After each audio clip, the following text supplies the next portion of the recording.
Allah mengatakan, Inna nahnu nazzalna 'alaikal Qur'ana tanzila.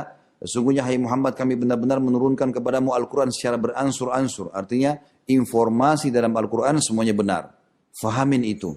Beransur-ansur artinya bertahap. Sampai kau memahami dan mengamalkan semuanya. Fasbir li hukmi rabbika wa la tuti' minhum athiman aw kafura.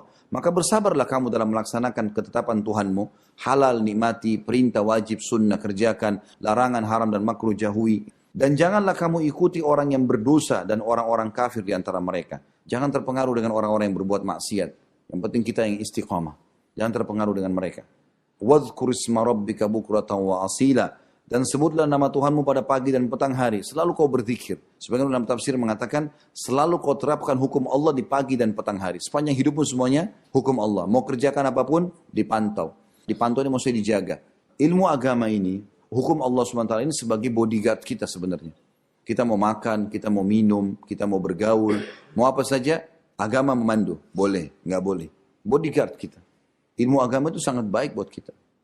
Allah sebutkan juga, وَمِنَ اللَّيْلِ فَاسْجُدْ لَهُ وَسَبِّهُ لَيْلًا طَوِيلًا. Dan pada sebagian malam, maka bangun sujudlah kepadanya dan bertasbihlah kepadanya pada bagian yang panjang di malam hari. Ini teman-teman yang belum terbiasa sholat malam bangun. Walaupun memang kadang-kadang mungkin kita ada bolong-bolongnya ya. Kadang-kadang ada yang kita kerjakan, kadang-kadang tidak. Tapi usahakan, maksimal. Coba lakukan. Abdurrahman ibn Auf radhiyallahu anhu pernah berkata, ya Rasulullah, saya punya perkara belum selesai. Ada masalah saya belum selesai. Apa yang saya harus lakukan? Kata Nabi SAW, apa kau lupa nasihatku? Mana kau dari sepertiga malam yang Allah turun ke langit bumi, melapor kepada Tuhanmu. Saya subhanallah pernah hadapi satu masalah di Jakarta waktu itu. Masalah keuangan, lagi mau buka restoran, kemudian ada pekerjaan belum selesai segala macam. Saya mohon sama Allah, ya Allah mudahkan ini gimana urusannya. Hampir 1 tahun belum buka juga, bangunannya belum selesai segala macam. Ada satu orang rupanya dia kepala tukang, dia yang bantu untuk menyelesaikan tuh. Saya kenal dia, lalu dia mengatakan, biar saya ambil alih pekerjaan ini. Terus dia bilang, Ustaz, bahasa dia ini saya tahu, ini orang awam. Saya menangkap ini pesan Allah sebenarnya. Dia mengatakan, Ustaz, kenapa enggak meeting malam-malam? Saya bilang, meeting malam-malam sama siapa? Dia bilang, sepertiga malam Ustaz. Saya subhanallah tiba-tiba merenung, iya ya. Kenapa saya enggak sholat tahajud ya? Tengah malam minta sama Allah, Allah selesaikan. Benar saya amalkan, selesai urusannya. Tinggal minta kepada Allah dan Allah gampang modalnya. Wudu, merendah, nangis, selesai. Minta, Allah kasih. Nggak ada sekretaris, nggak ada proposal, nggak ada apa-apa. Mudah sekali. Kalau kita mau punya satu urusan, kita mau urus satu urusan kepada pejabat pemerintah misalnya, mau urus tanah apa saja, kita yang harus datang ke dia, mohon ke dia. Kalau Allah SWT datang ke kita di sepertiga malam, bertanya lagi, ada yang mohon ampun nggak? Ada yang punya hajat nggak? Ada yang minta tolong nggak? Semuanya dibantu. Sudah pasti semuanya. Inna haula yuhibbuna al-ajilata wa yadharuna wara'ahum yawman thaqila. Sesungguhnya orang-orang kafir itu menyukai kehidupan dunia dan mereka tidak mempedulikan kesudahan mereka pada hari yang berat nanti di akhirat. Kalau orang-orang kafir nggak punya pikiran ini semua, mereka nggak tahu kalau ada kehidupan akhirat, ada hisab, mereka akan menyesal nanti. Kita alhamdulillah sudah dipandu. Dan luar biasanya agama Islam teman-teman, walaupun kita sudah berbuat dosa, selama masih hidup, ada 6 huruf, ini kata kunci, taubat. Ikrarkan sama Allah, saya tidak akan mengulangi lagi, ya Allah sesali, tinggali, Allah terima. 50 tahun buat dosa tetap Allah bersihkan. Sampai kata para ulama, andai saja Fir'aun di akhir hidupnya sebelum tenggelam, bertobat sama Allah, Allah terima. Sampai waktu tenggelam, Musa alaihissalam diberikan wahyu oleh Allah SWT, hai Musa, andai saja Fir'aun di detik-detik terakhir, dia sempat bertobat kepada aku, maka aku akan ampuni. Sudah ngaku Tuhan, bukan cuma sekedar maksiat biasa.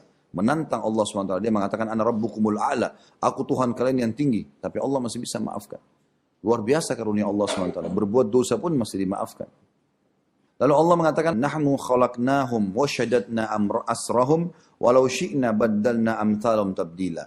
Kami telah menciptakan mereka, manusia itu, dan menguatkan persendihan tubuhnya, tulang-tulang semuanya ini. Apabila kami kehendaki, maka kami sungguh-sungguh bisa mengganti mereka dengan orang-orang yang serupa dengan mereka. Kalau Allah mau semua kita dibinasakan, Allah ganti dengan yang lain. Allah tidak perlu sama kita. Ini ada satu hadis qudsi yang mulia, hadis Bukhari, kata Nabi SAW, Allah berfirman, wahai hamba-hambaku, aku haramkan kezaliman terhadapku, maka aku jadikan itu haram bagi kalian. Jangan kalian saling menzalimi, mengambil hak orang lain atau tidak memberi hak orang lain. Wahai hamba-hambaku jin dan manusia, andai saja kalian semua beriman dengan iman yang satu. Kata sebagian ulama hadis seperti imannya Nabi Muhammad SAW, semuanya beriman bagus, tinggi imannya.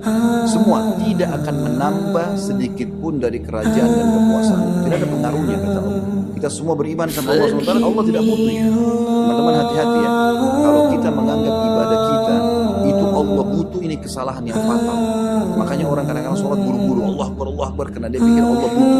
Allah yang butuh kita. Makanya harus khusyuk, jangan tidak. Konsentrasi, itu kita akan dapat pahalanya hari kiamat. Jangan main-main dengan itu. Sedekah kita harus tahu, kita yang memberi, kita yang akan mendapat kasih. Allah tidak butuh dengan amal kita. Maka kata Nabi SAW, Allah mengatakan dalam lanjutan hadisnya, dan wahai hamba-hambaku, andai saja kalian semuanya jin dan manusia kufur dengan satu kufur, kata ulama hadis, semuanya seperti Fir'aun ngaku Tuhan, maka tidak akan mengurangi sedikit pun dari kerajaan dan kekuasaanku, kata Allah. Dan hai jin dan manusia hamba-hambaku, andai saja kalian berkumpul di satu lembah yang luas, padang pasir yang luas, kalian semuanya minta masing-masing keinginannya, dan aku berikan, tidak akan mengurangi sedikit dari kerajaan dan kekuasaanku, kecuali hanya seperti jari telunjuk yang ditelupkan di lautan lalu diambil. Lihat apa hasilnya. Allah nggak butuh dengan amal kita, kita yang baiki amalan. Hati-hati, karena kita yang butuh, Allah nggak butuh. Sedekahlah, puasalah, mengajilah, sholatlah yang terbaik buat kita, karena kita yang panen. Dalam hadis kursi, dalam hadis Bukhari juga, Nabi SAW bersabda, Allah berfirman, wahai hamba-hambaku, amal-amal yang aku perintahkan pada kalian untuk diri kalian sendiri aku akan kembalikan, dan aku tidak menunjukkan. Tentang masalah Idul Adha juga kurban, Allah mengatakan dalam Al-Quran, la yanalullahu luhumuha wala dima'u walakin yanalu taqwa minkum. Allah tidak akan perlu dengan darah dan daging hewan kurban kalian, tapi Allah menilai ketakwaan kalian. Patuh enggak? Pilih hewan yang terbaik enggak? Bicara pahala enggak di situ di akhirat nanti? Seperti itu. Lalu ayat 29 mulia sekali ayat ini. Allah mengatakan, inna hadhihi tadhkirah faman syaa'a ittakhadha ila rabbih sabila. Sesungguhnya ayat-ayat ini adalah suatu peringatan. Tazkirah, orang Arab juga bilang ini tiket. Tazkirah, peringatan, tiket pas untuk bisa lolos masuk ke surga. Maka barang siapa yang menghendaki kebaikan bagi diri dia, maka niscaya dia mengambil jalan kepada Tuhan. Dia terima, lalu dia amalkan. Perintah kerjakan, larangan jauhi. Subhanallah. Perintah Allah SWT, sholat, puasa, zakat, segala macam ini dimulai dengan ketulusan, keikhlasan, karena Allah tidak terima kecuali dengan ikhlas, dan diakhiri dengan kenikmatan. Orang pergi haji, biayanya besar, capek, panas, waktu banyak bersihkan, tinggalkan kerjaan. Tapi kalau orang ikhlas pulang dari haji ditanya, mau haji lagi ya? Kira-kira jawabannya apa? Saya mau haji lagi. Kecuali dia tidak ikhlas. Dia ikhlas, dia bilang, saya nggak mau lagi karena panas. Tapi orang semua bilang, saya mau haji lagi. Orang capek. Subhanallah, orang bangun sholat malam, walaupun dia capek, dia ngantuk. Tapi kalau orang tanya, mau sholat malam lagi? Itu ibadah punya kenikmatan. Dan dosa teman-teman dimulai dengan ketakutan, diakhiri dengan penyesalan. Orang kalau mau buat zina takut, orang kalau mau curi takut. Dimulai dengan ketakutan, beda dengan ibadah, mulai dengan keikhlasan. Kalau maksiat ketakutan, lalu kemudian diakhiri dengan penyesalan, pasti nyesal. Orang ketakutan segala macam itu dosa itu untuk dipelajari dan dijauhi, bukan dicoba. Ini babi haram, gak usah tahu. Saya mau tahu dulu dagingnya, gak usah. Tinggalkan aja selesai. Zina, gak usah coba zina. Dosa untuk dipelajari dan dijauhi. Amal saleh untuk dipelajari dan diterapkan. Kita tahu kalau kita balap motor jatuh luka, gak usah jatuh dulu baru bilang oh ternyata begini ya, gak usah. Sebelum jatuh gak usah dilakukan, selesai. Yang penting kita tahu ini gak boleh, selesai, jangan dilanggar. Kita kalau kerja di kantor, ini loh pelanggaran-pelanggaran ya, nanti kena hukumannya. Gak usah kita coba supaya kita kena aja, enggak. Kerjakan aja apa yang sudah diperintahkan, kita dapat gaji, selesai. Nama kita harum, kan begitu. Allah bilang ini adalah peringatan. Siapa yang ingin kebaikan buat dirinya diambil sebagai peringatan. Dan Allah mengatakan, "Wa ma tasyauna illa an yasha Allah. Innallaha kana 'aliman hakim." Dan kamu tidak mampu menempuh jalan itu kecuali bila dikehendaki Allah. Sesungguhnya Allah adalah Maha Mengetahui lagi Maha Bijaksana. Artinya, kalau kalian juga mau beribadah, minta petunjuk sama Allah. Ikuti panduannya Allah. Wahyu ada Al-Quran dan Sunnah. Jangan buat-buat sendiri. Karena ini perintah Allah SWT. Kalian tidak bisa melakukan kecuali dengan izin Allah SWT. Artinya mengikuti peraturan-peraturan Allah. Allah hanya terima sholat, puasa, segala macam ibadah kalau sesuai dengan apa yang diinginkan. Seperti kalau pemilik perusahaan, dia akan terima hasil kerja pegawainya kalau sesuai dengan apa yang dia instruksikan. Kalau enggak, dia tidak akan terima. Sederhananya begitu. Kalau Allah mengatakan di penutupan ayat di sini dikatakan Allah Maha Pengetahui dan Maha Bijaksana, kata ulama, selalu penutupan penutupan. Kalau ayat ditutup dengan nama dan sifat Allah, berarti itu adalah pelengkap dari apa yang sedang Allah sampaikan. Jadi misal Allah mengatakan Allah maha mengetahui, maksudnya Allah tahu siapa yang tulus ibadah dengan tidak tulus. Dan Allah bijaksana, artinya Allah akan memberikan porsi yang baik, yang pas untuk orang-orang yang mau menjalankan. Kalau orang pada saya tidak mau sholat malam, Allah buat dia nggak bangun sekalian. Emang dia nggak mau. Dan Allah tahu itu. Kalau dia ada sedikit keinginan, Allah bangunkan. Teman-teman nggak pernah sholat malam, tapi niat nanti sholat jam 3 saya bangun. Kaget terbangun. Asal dia mau. Allah bijaksana, kasih siapa yang mau. Yang tidak mau ya sudah. Allah biarkan.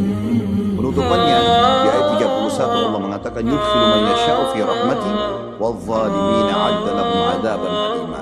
Allah memasukkan siapapun yang dikehendaki dalam rahmatnya, maksudnya surganya. Allah mudahkan dia beramal dan dia masuk surga, dan bagi orang-orang zalim disediakan azab yang pedih. Artinya kalau orang zalim ini maka dalam tafsir adalah orang yang tidak mau mengikuti perintah-perintah Allah tadi dan tidak mau mengambil hikmah daripada ayat-ayat ini sehingga diterapkan, maka mereka adalah orang